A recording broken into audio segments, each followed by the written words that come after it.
Hey everybody, it's PartyElite with another online battle today. My first time fielding the Lizardmen online, much to my own surprise to be honest, against the Dark Elves of Mathghamhan. Alright, as always we start with a conversation about composition and deployment, both sides keeping things relatively simple here. Let's start with my Lizardmen. You can see Mazdamundi on the left here in charge atop Zlaaq, alongside the Saurus Scar veteran all the way to the right here, supporting either flank. Up front, we've got 3 units of Saurus warriors with shields, just in case there's a lot of range fire coming in, and a unit of Temple Guard on either flank, alongside 2 units of Saurus spears all the way at the back to shut down any enemy large maneuvers that might come charging in. I also have this Bastiladon with solar engine posted atop this mound to get vision and clear shots off, but you can see he is forced to move forward nice and early. While that's happening,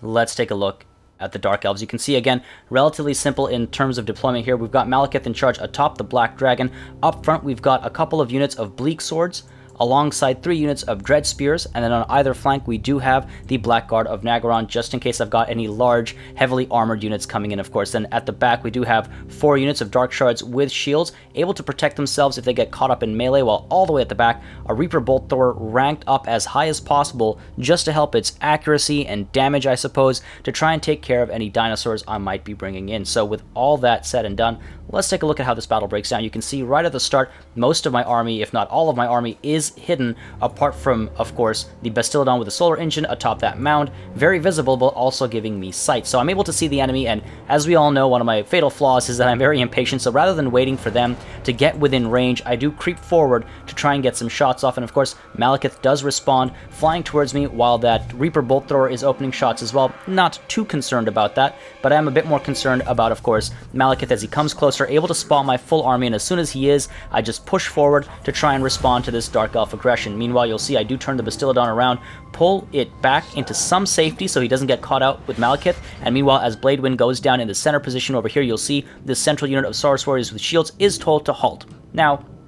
the thing about Vortex spells is they can go in any direction absolutely randomly, but the best I could do here is tell my Saurus warriors to not literally charge right into the cast. So they wait, the Bladewind does turn around and creep towards them, and they take a little bit of damage, but not as much as would have happened had they just kept marching otherwise. Meanwhile, you'll see as well, I've got the Temple Guard over here, both forming up right next to the Bastiladon in case Malekith decided to get adventurous and push in, but he does decide to pull back quite wisely, because otherwise he'd be very quickly taken care of, and now the solar engine does fire away to get some damage done to the Black Guard of Nagaron, trying to hurt them before they're able to get much work done to my dinosaurs, while on the left flank over here, you'll see these Saurus warriors with shields get hit by that horrible noxious breath of the Black Dragon, doing a fair bit of damage before lines are able to collide, and you'll see over here now, as that other solar engine blast comes in, hits Malekith, does a touch of damage, the front lines are about to collide. So I push in with full force here, trying to get a decent bit of work done, trying to engage all of these units, while off to the side, Mazdamundi does creep around to try and shut down enemy range support. And all the way at the back, meanwhile, you'll see the Saurus Scar veteran pushing in towards these Dark Shards with shields all the way at the back here as well, who will otherwise be able to fire away and cause a decent bit of physical and morale damage. Meanwhile, you'll see I do have my Saurus Spears here creeping forward as Mazdamundi is about to get intercepted by Malekith. I want him to be frightened off. We also have the Black Guard of Nagaron, so a very dangerous situation for Mazdamundi here.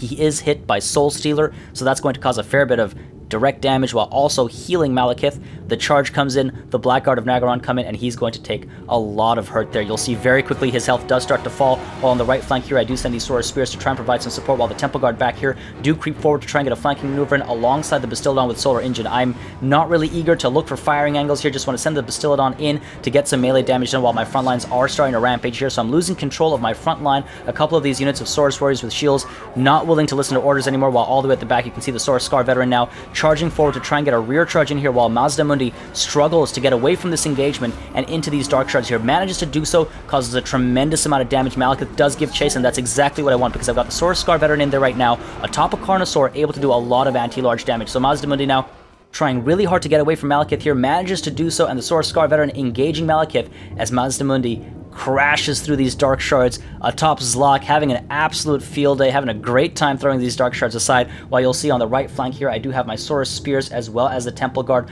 pushing off for a flanking maneuver, trying to get some rear charges in, get a lot of morale damage done, so this entire front line can be shut down as quickly as possible. Meanwhile, you'll see over here Mazdamundi does bring in the Net of a Mintok, just making sure these guys aren't able to give chase to him as he is very low on health, and I'm able to shatter the front line of the Dark Elves very quickly. You'll see the Temple Guard as well as the Sword of Spears come in for that rear flanking maneuver as well. Just a little too late, though. The work has already been done thanks to Zlaaq and Mazdamundi, but you will notice off to the side here, I've got this unit of Temple Guard just sitting there, looking pretty, as I like to say, not doing anything. They would have been very helpful on the front here, but you will notice I do have Ruination of Cities going down as well, so a lot of magic active here,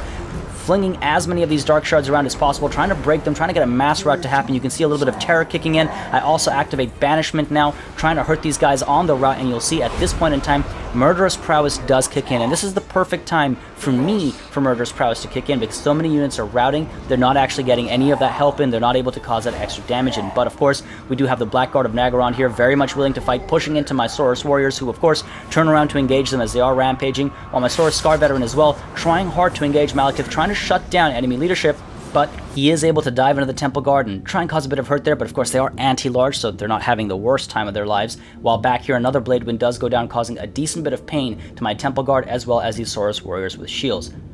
Mazdamundi, meanwhile, trying to take matters into his own hands with regards to this rear line situation over here, pushing in towards these Dark Shards, trying to shut them down, but Malekith immediately giving chase here. The Temple Guard trying to shut him down, keeping him on the ground and trying to hurt him, while Mazdamundi, you'll see, doing a decent bit of work there. Zlaaq does a lot of hurt, shutting these Dark Shards down, and then immediately sending Zlaaq and Mazdamundi forward to try and take care of this unit of Dark Shards, and maybe scare off some of these other melee infantry units back there as well. Meanwhile, you'll see the front lines, the Blackguard of Nagaron are doing a decent bit of work, but I am keeping them occupied, keeping them away from the Saurus Scar Veteran, keeping them away from Mazdamundi as well, and you'll see Mazdamundi just charging in ever so slowly. He is very slow, charging in towards these units, and you'll see they do try to bunch up and slow Mazdamundi down. They should have stayed braced for that charge, but unfortunately they get tossed around instead, and in comes Zlaaq, throwing these Dark Shards around, completely shattering those rear lines, taking care of them, and I'm not really concerned about the Reaper Bolt Thrower. It's not doing a lot of work, it doesn't have angles of approach, doesn't have angles of fire, so I'm not entirely frightened, and you'll see now these Dark Shards over here firing away at Mazdamundi, so I have to respond and chase after them as well. Unfortunately, though, Malekith is able to take to the air,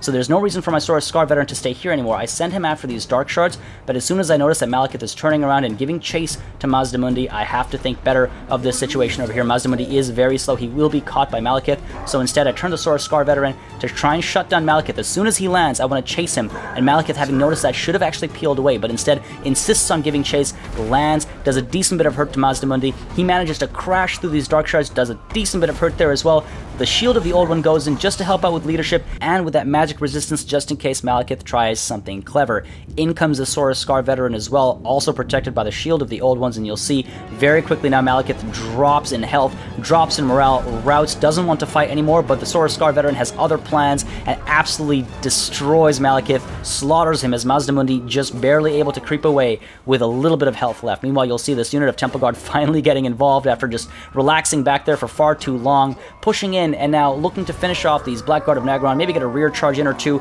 and shut them down once and for all, while over here the Saurus Scar Veteran does charge into the Reaper Bolt Thrower crew, again just trying to shut them down and instigate a mass rout. You'll see Mazdamundi once again rallying, willing to fight once more, and the Blackguard of Nagaron up front giving up. They probably just finally noticed that Malekith has fallen, and a Pyrrhic victory for my Lizardmen.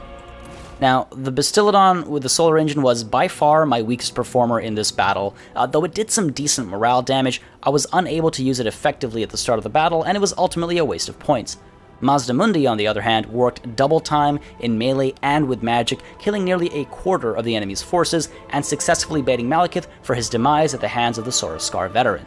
Had my opponent kept his range support better spread apart, I might have had a harder time, and chasing after Mazdamundi despite the nearby anti-large units was certainly not the best use of a lord atop a fear and terror-inducing dragon.